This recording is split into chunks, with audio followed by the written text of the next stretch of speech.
mara 2 mara 3. Labda usawa tukati mmoja. Unafanyaje? Mapema. Rasmi. Tutacheza mechi ya charity tarehe 5 mwezi ujao Morogoro. Timu Kibwana inahitaji huduma yako. Haina shida.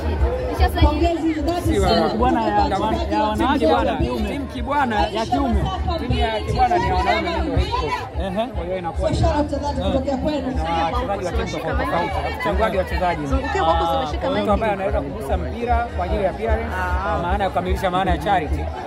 Tunaenda tunawapa nafasi. Kwa hiyo watacheza wabunge, watacheza mawaziri, watacheza wachezaji wa mpira wa ligi kuu, mpaka wachezaji wa kikapu ambao wana passion na mpira wa miguu, sisi tutawalika kwenye timu yetu. Ni heshima kiasi gani kushuhudia mechi ya charity kama hii? Ni msimu wa kwanza, unaona namna ambavyo Frida pamoja na Aisha Masaka wamejaribu kuthubutu kwenye jambo hili.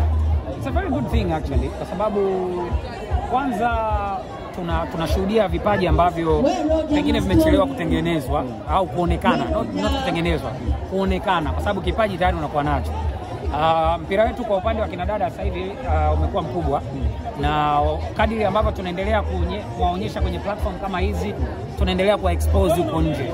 Imagine tulikuwa na striker wa Al Nassr leo hapa, Clara, Al Nassr ya wanawake, striker wa Brighton Hove Albion yuko hapa, top scorer wa ligi kuu ya wanawake Tanzania, ma MVP, walinzi bora, makocha wa daraja ya juu ambao wamejitokeza kwa ajili ya kuwasupport. Ni kwa kiasi gani tunaweza kuwauza huko nje. Exposure ambayo anayo mfano Clara na Aisha kwenye mpira wa wanawake, kwa sababu wao wanacheza nje tayari na wanapata nafasi kwenye timu zao wanaonyesha, inawezekana ikawa ni spotlight kubwa kwa wachezaji wengine wako hapa, kwa sababu tunaamini kuna taasisi za kimataifa ambazo zilikuwa zinafuatilia. You never know.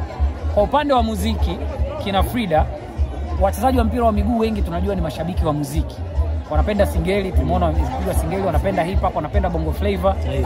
Leo wamepata kushuhudia upande mwingine wa Frida, kwamba pamoja na kwamba anaimba hip hop, ni mchezaji kumbe uwanjani amegusa mali, muone uwanja mzima umeamka, umeshangilia. Dakika zake 10 tu zilikuwa zinatosha, kwa sababu amegusa mara 2 dakika 10, lakini umuhimu wake uwanjani umeonekana. Na alikuwa amekula usinga. Kitambaa vai bwege, sio kabisa hiyo kweli. Lakini nafikiri kikubwa ni lengo la kwanza ambalo lilikuwa ni charity, limekamilika, limekuwa zuri. Mwitikio wa watu ulikuwa mzuri licha ya kwamba tuko kwenye sikukuu, lakini mtoko wa weekend umepatikana. Jambo la pili la kuexpose na kufikisha kwa watu kuhusu taswira ya mpira wa miguu kwa wanawake limekamilika. Lakini jambo la tatu na uhakika kwamba mechi itakayokuja ya pili itakuwa ni mechi nzuri sana kwa ajili ya charity inayokwenda. Kwa hiyo kikubwa ni charity, jambo limekuwa